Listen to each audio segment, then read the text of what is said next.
Would Russian elites forgive Vladimir Putin for his failures in the Kursk region? Look, I think Vladimir Putin is in a very strong situation. Anybody that challenges him doesn't survive, basically. I mean, he poisons them, he kills them, he blows up their plane. So if you're going to go after Putin, and the insurance companies know you're not going to get a life insurance premium. So he has just eliminated all those who might oppose him. Everybody who's in a senior position has allegiance to him because they got their position, in part, at least, because of their loyalty to him, sometimes also because they might have a degree of competence, but they're not about to take him on. And the oligarchs as well. The reason they are billionaires is because Vladimir Putin has showered them with good fortune.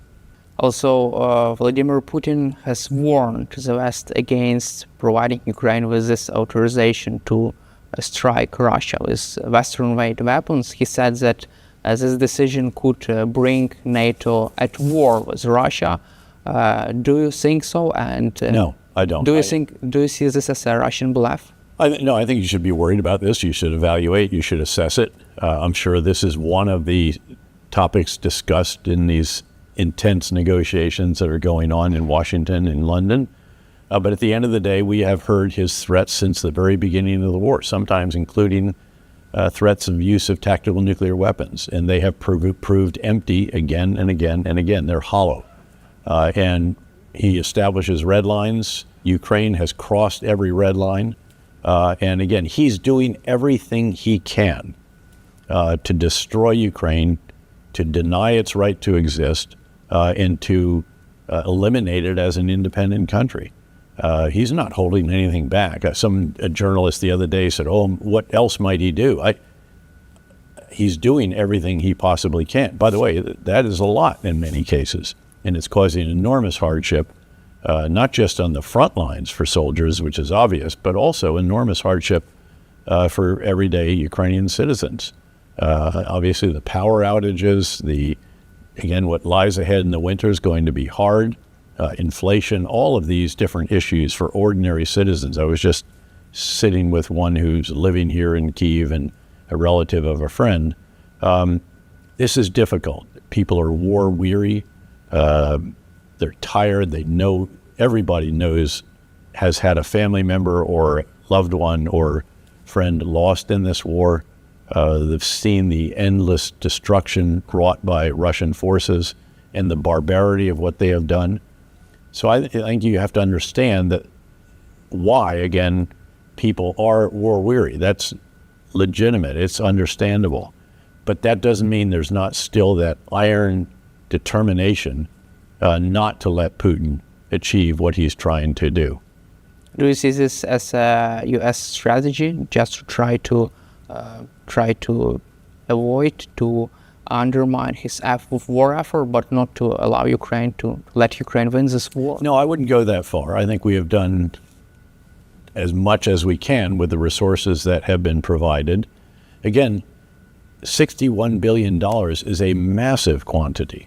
Yes, a lot of that is replacing in our stockpiles what we have provided to Ukraine, but it also means that we can give more to Ukraine.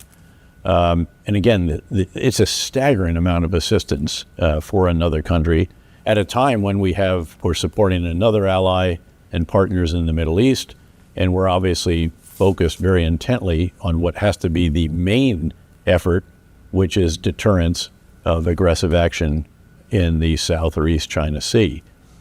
So this is very, very substantial. I don't buy the idea that we're just giving them enough to keep them from losing.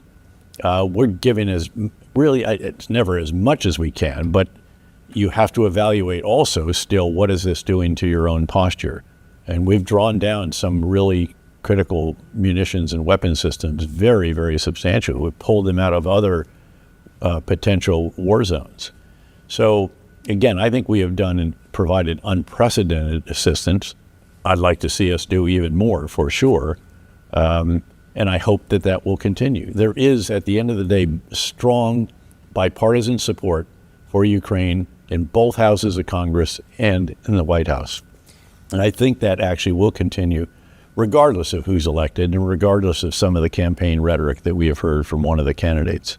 German Chancellor Olaf Scholz said that now could be the right time to negotiate with Russia to try to find a peace. Do you feel that Ukraine now is in a strong position to negotiate with Russia from a position of strength?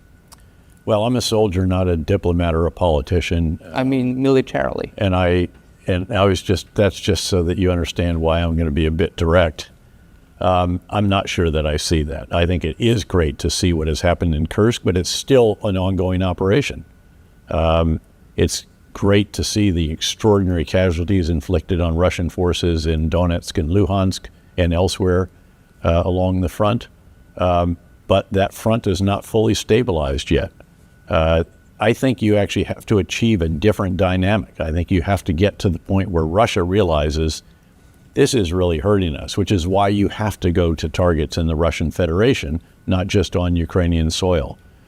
So I don't assess this to be the position of strength from which I'd like to see Ukraine as a strong supporter of Ukraine, as someone who's been coming here actually since it was still part of the Soviet Union and watched it evolve so impressively in recent decades in particular, someone who wants to see the terrible ambitions of Vladimir Putin completely frustrated, and who has been sanctioned by Putin, I might add, as well. So, and having been beaten out by Putin for Time Man of the Year in 2007.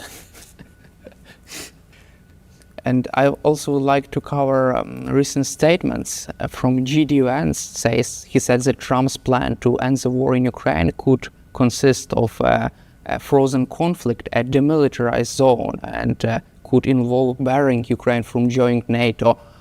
From your perspective, how do you see this? What is your take on such plans? There are lots of such plans in media. This is campaign rhetoric. I don't understand what he's talking about, frankly.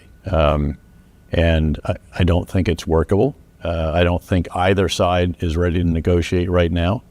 It takes not just one, but two. And again, I think Putin still is not convinced that he cannot achieve his objectives, at least in Donetsk and Luhansk. And until we have helped Ukraine show that he's not going to achieve his ambitions, and the longer the war goes on, the worse it's going to be for him and for his people, you won't have that kind of position from which you could actually negotiate something meaningful. And by the way, for those countries that are trying to push Ukraine into a negotiation with Russia, especially one that might officially give up some of sovereign Ukrainian territory, there should be an ironclad security guarantee part of that, which would include membership in NATO, and there should be a fast-track path to the EU membership as well. And my final question for you, the United States